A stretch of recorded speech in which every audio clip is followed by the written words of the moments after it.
The other thing would be to have a checklist when you're publishing, that this needs to go here, there. I send the link to the guests or, other people that are involved with a note for them to post it, for them to share it, for, it to be tagged with, these things in the description.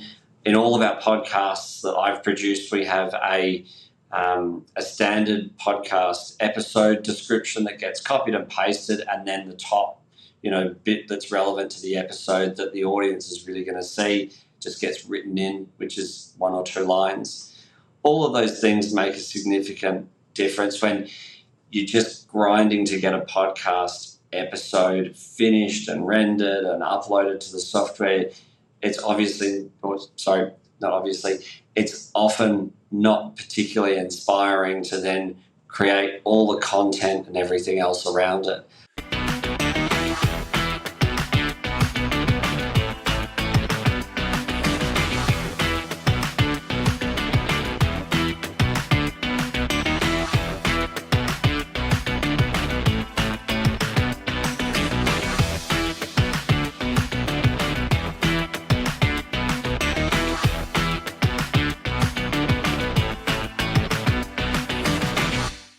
Welcome to another episode of That Podcast Exchange. This podcast is an insightful conversation with people that top their games and deconstruct them to find the tools and tactics and tricks to help you achieve your dream goals as a podcast producer.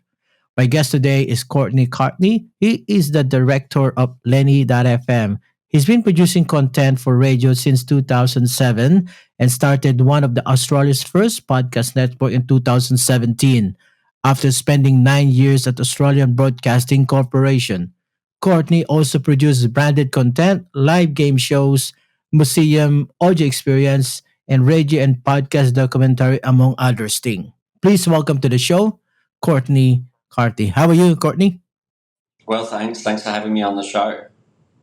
Right. Let's start by, can you tell us about the origin or the story of Lenny.fm? What inspired its creation? So when I started producing content that we, desperately needed to make money from or be paid for, I realized that the mechanisms for and the business models for podcasts were very new, adapted from other mediums. I think we can all appreciate that podcasting is unique as a medium. And they were just sort of bolted on to podcasting. There wasn't a ground-up podcasting business model.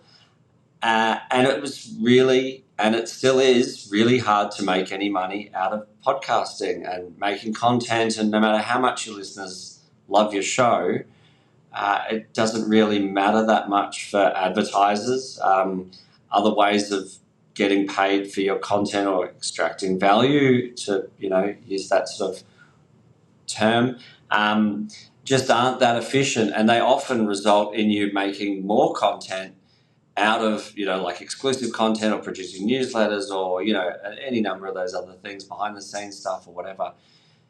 It just makes more and more work, probably more work than it took to produce the central and most sort of loved bit of content or product that your audience enjoys, which is the podcast. So from, I reckon, 2018, 2019, I started thinking about what a model would be that could be easy for listeners, being a heavy podcast listener for, over a decade now, and also for podcast producers, being, a full-time, constant podcast producer. I haven't had a Monday night off for 6 years because every Monday night I have to produce a comedy program, which I really enjoy. So, it's not punishment, but it is something to do. And in about 2020, we were running this event where we have inflatable boats on the river and thousands of people would sail down the river in Melbourne. That was all fun, and we finally packed up that event and sort of put it to bed. And I got a friend of mine over who was a developer to our office at the time, which had a little podcast studio in it, and got the whiteboard out and drew what Lenny was, where the database was, how the APIs worked with each other, where the funding or the money comes from, how the people interact, and just sort of drew this map of the interactions and the technology we'd need, not knowing exactly how to build it at all, because I have a journalism degree and I think about editorial things more than other things, other topics. And he looked at it and he said, yeah, that's possible. And so taking into the account all the weird things that go with podcasting, the different platforms, the sort of decentralized ecosystem, how people like to listen, what was important and meaningful for audio producers and podcast hosts and creators, and also for their listeners. We arrived at something that's not perfect, but something that I really think is quite good. And, for version 0.1, not a bad crack at helping as many podcast creators and listeners as best we can get some, greater than zero financial support from people who really enjoy their program. What set Lenny .fm apart from other podcast platform, say, available today, like for monetization? Well, the main difference is probably that you can select a bundle of shows. So supporting cast, glow.fm, Patreon, all of those other platforms which do a fantastic job, and we're not trying to, muscle in on those audiences or those customers or those platforms. You choose one like you would, choose a streaming service like Netflix, and then you pay that creator directly, which is great. They're getting money, they're getting meaningful amounts of money.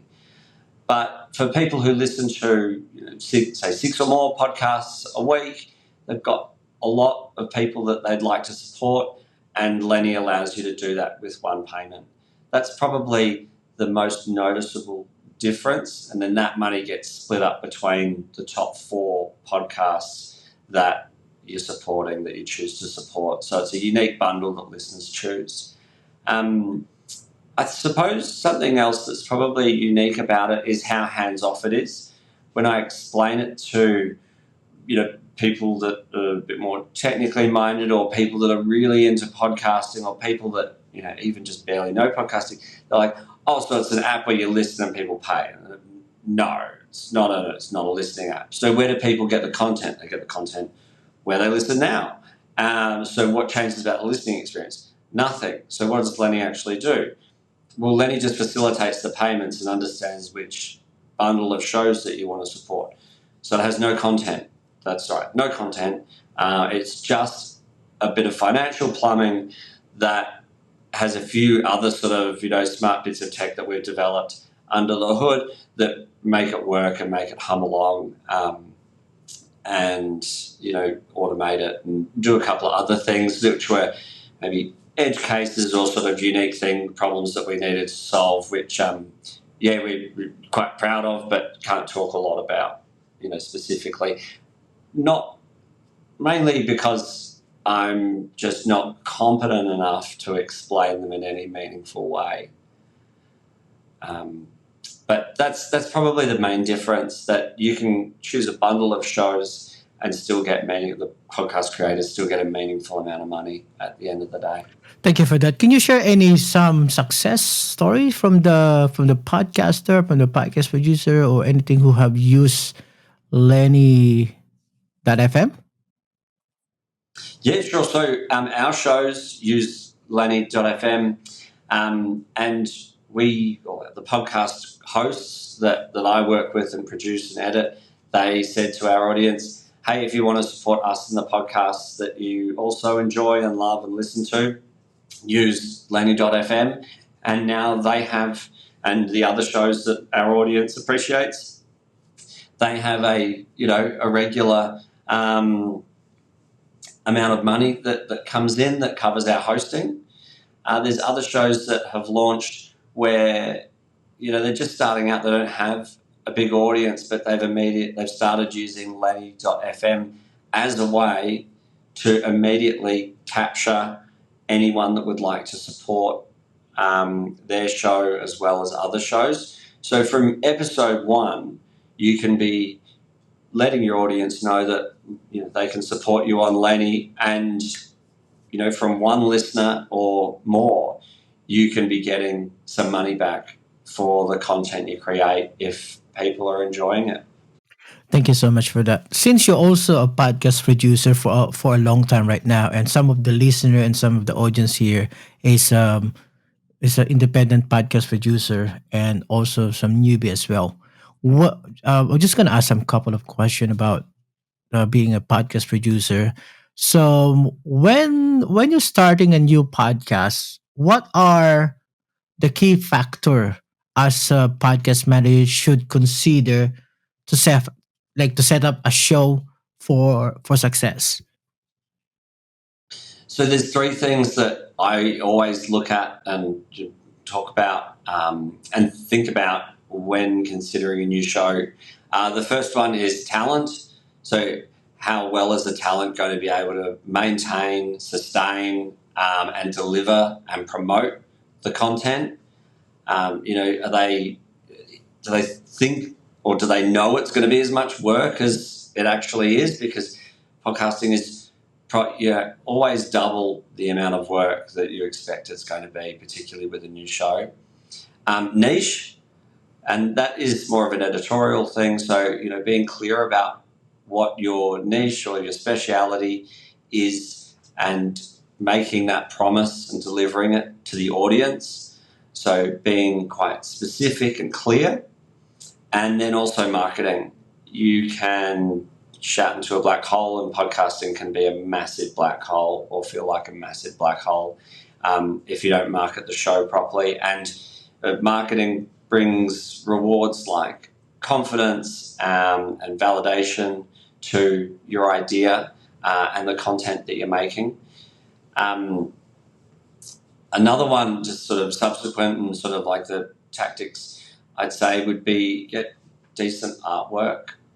That's the first thing that your audience sees, and you don't want to represent the great content that you're making with substandard artwork. I know podcasting, is a great audio medium and it's powerful and engaging and intimate and all that sort of stuff, but it is also a visual medium because people interact with the content first and foremost and in an ongoing way, in a very visual way, on your phones, on screens, on computers. Never discount that aspect of it. And commissioning artwork is just so much fun because you get to see how somebody else, represents you, from a briefing that you give them, and you can show it off to friends and people immediately look and recognize it as yours and it's something new in the world. Highly recommend that. Thank you for that. What are some essential tools, resources as a podcast producer, podcast manager should utilize to streamline the workflow and improve efficiency? I would say, it really depends on the setup. I'm thinking of like physical equipment, hardware. I mean, everybody needs a decent microphone. That's, and if you can, some sort of backup. Be consistent with how you produce it. Like that's probably the main thing, because then you can whittle down your process and find the efficiencies in that. Just knowing that we do the prep now, we talk, the recording goes here, and then, it goes through whatever editing process to be done, is just something that will be fairly unique to everybody. But also, if you're consistent with it, then you can really drill down on why are we bothering with this.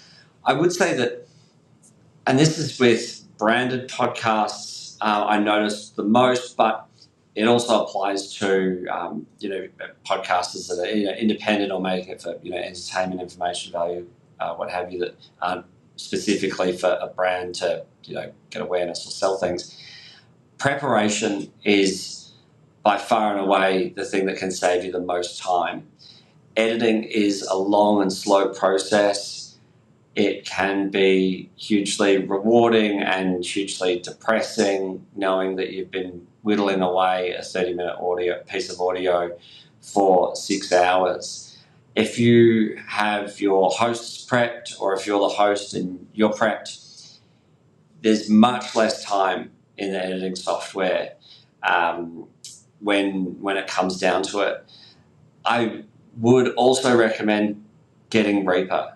Reaper is a fantastically fast and relatively easy to use bit of audio editing software or digital audio workstation. Other programs that are free that begin with A, I've tried to use them in a fast and meaningful way, and they just don't do it. That could be holding you back.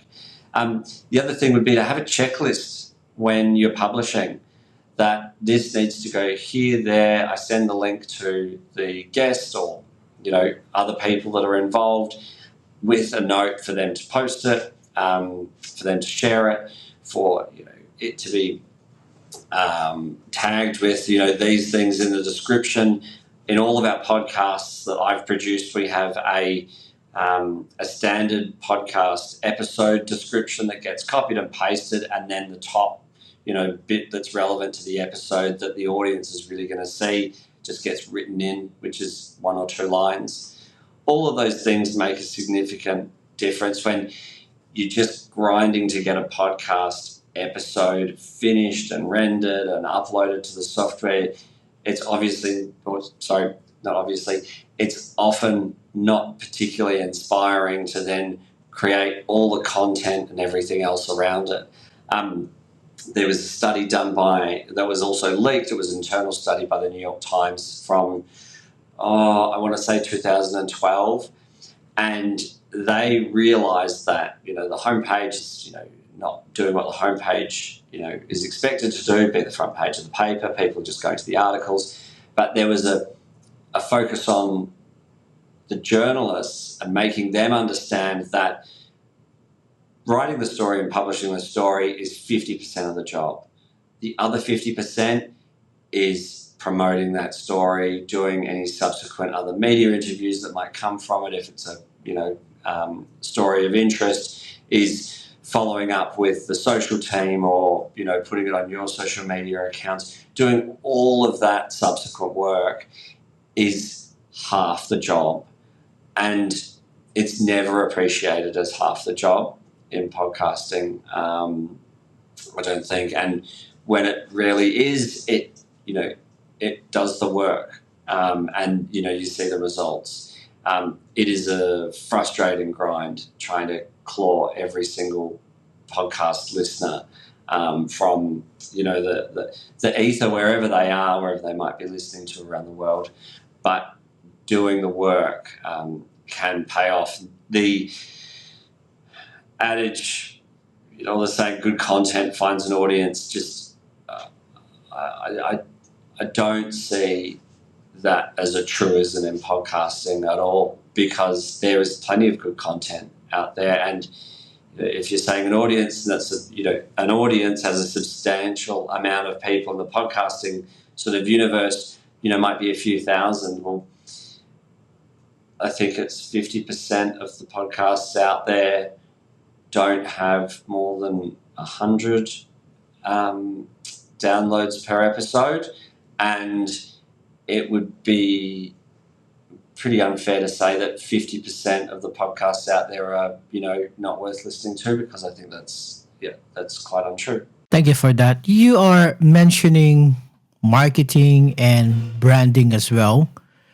Building a strong brand identity is crucial. How can a podcast producer like you or podcast manager develop a brand that attract listeners and say stands out in a crowded space? I'd say and I'll get to examples in a moment, but be clear, be consistent.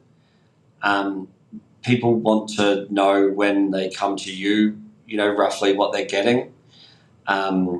It's totally frustrating when you see a podcast in the marketing itself or a podcast episode that says it's going to do X or Y for me. Tell me about the China property market or, the history of X country in, 1786, and then not do that, or drag me along for 30 minutes before it actually delivers on that promise. So those clear and consistent messages would be, the thing to really sort of like bed down in, and knowing, why your brand exists and what your brand exists for and how it's serving. So the audience, so you've got a good understanding of the purpose and how that, being confident in communicating that, whether that's visually or on the podcast or in comments on your brand's private Facebook group. Those things are what will keep audience, listeners or, people that enjoy your presence coming back.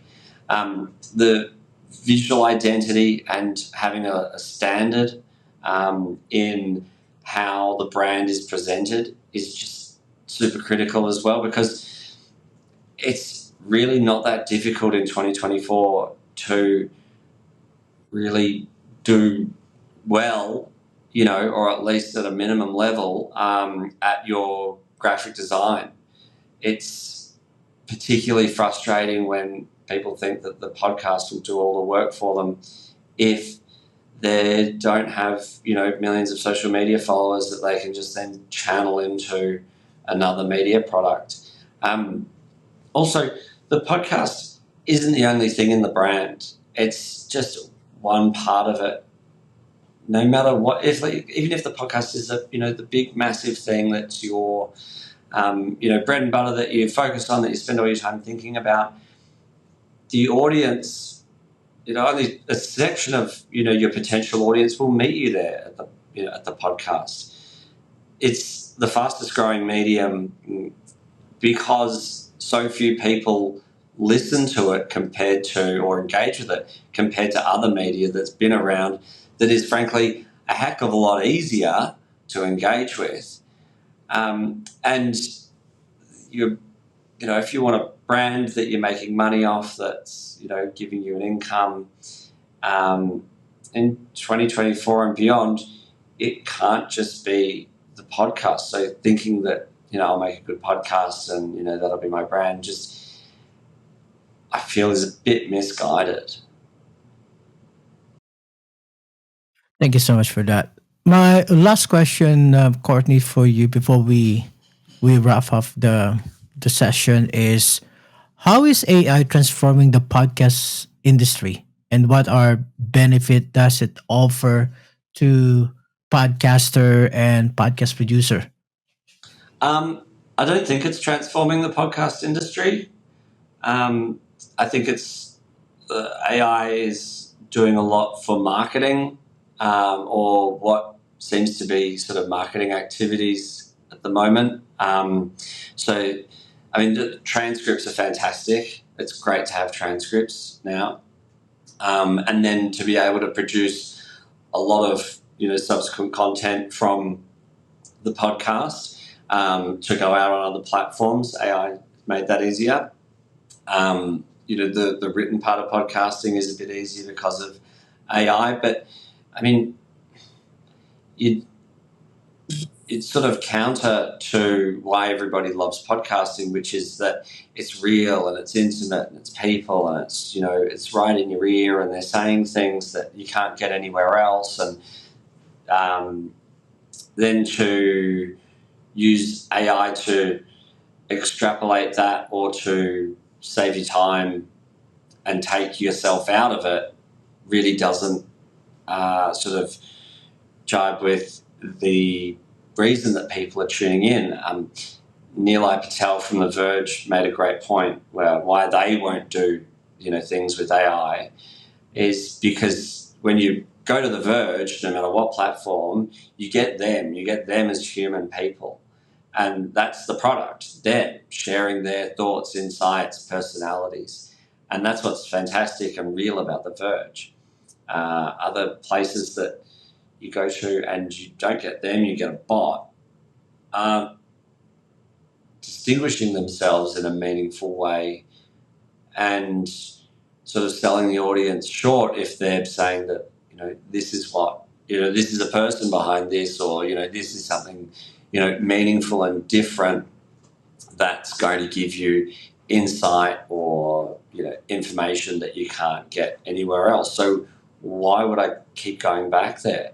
I mean, one thing that I think AI is fantastic for, and correct me if I'm wrong, but in some of the, like Adobe's podcast product that basically cleans up your audio, I think there's a bit of AI in that. I used that the other day, and it's fantastic. Like, it's so much better than me, mucking around subtracting different wavelengths or different frequencies, and trying to mess with the EQ levels. I just put it in, spat it out, and great, off to the races with that. I I hope any tools and any technology makes podcasting, better, but I just don't see any that have made a massive difference in the last few years to how we produce our content. I mean, it's great that you can upload it to one place and then that gets distributed, but that's just the beauty of the RSS feeds and distribution, podcast distribution, and it's another thing to love about it. That's not new at all. It's been around for decades now. I'd love somebody to say, here's something that's transformative, but I just don't know what that is at the moment. And, it's lovely that there's a whole bunch of microservices popping up and SaaS products that, will do a very specific thing for podcasting. But as someone who produces 2 podcasts a week, I just don't yet see the value in all of these different things to us. Thank you so much for that. Any parting words, and how would the audience connect you if they have some question about Lenny.fm? So email me, hi@lenny.fm, hi@lenny.fm. It comes straight to my phone. I'll respond very quickly. I would say try Lenny. Just go to lenny.fm or check out the creator portal, creators.lenny.fm. It's not a, fix-all panacea, this is going to change, the way that podcasts everywhere monetize. This is the first version of something that we think will be helpful to a group of podcast creators and used by a group of podcast listeners to support their shows. And we're paying out money and transferring money to podcast creators right now. Our first one that we sent money to was in Singapore. The second one we sent money to was in California. And we're sitting here in Melbourne, Australia, just, trying to get more money to creators. It's a meaningful difference putting actual money into creators' bank accounts for the podcasts that they produce and not making them do extra work for it. It's good. So I would say just check out lenny.fm. It's considered. It doesn't look great at the moment, and after my spiel about you can achieve a minimum standard of graphic design, we've got 3 developers, and they're much more developers than graphic designers, and I'm an audio and digital journalist, producer, editor. Um, we're doing better. So very soon, we're launching the second version of the creator portal in a week or two. So things will look better. So yeah, that's on us that Lenny.fm looks a bit rubbish now. And even a designer said to me, if your MVP isn't embarrassing from a design perspective, you're doing the wrong. You spent too much time on it before launching. And he said, so you've done the right thing there. I thought, Ed, that's mean, but I appreciate there's the positive sentiment in it. But just check it out. All right. Thank you so much, Courtney, for the director of Lenny.fm. Thank you. Great. Thanks for having me on the show. Enjoy it. Thank you so much. This is another episode of Dot Podcast Exchange for the latest on these stories and your podcast news anytime of the day with Podwires. That is your podwires.com. Is where we always on. Of course, you can follow us on social media as well at Podwires on Twitter, Facebook, and Instagram. Thank you again. See you again to another episode of That Podcast Exchange. Podcasting is a powerful way to grow business, and Podwise Marketplace is here to assist you in the easy hiring of top-rated independent podcast producer, be it branded podcasts that share your products with the entire universe or internal series aimed at engaging and energizing your team. Our expert producer can craft stories that meet any brief and bring more personality to your brand's voice. Begin with Podwise Marketplace and find a dream producer for your project today. Discover podcast experts who understand your market and can effortless help you grow your business. One more favor, leave comment below and share this with your friends. Before I go, please subscribe to podwires.com. That is podwires.com, a newsletter for independent podcast producer.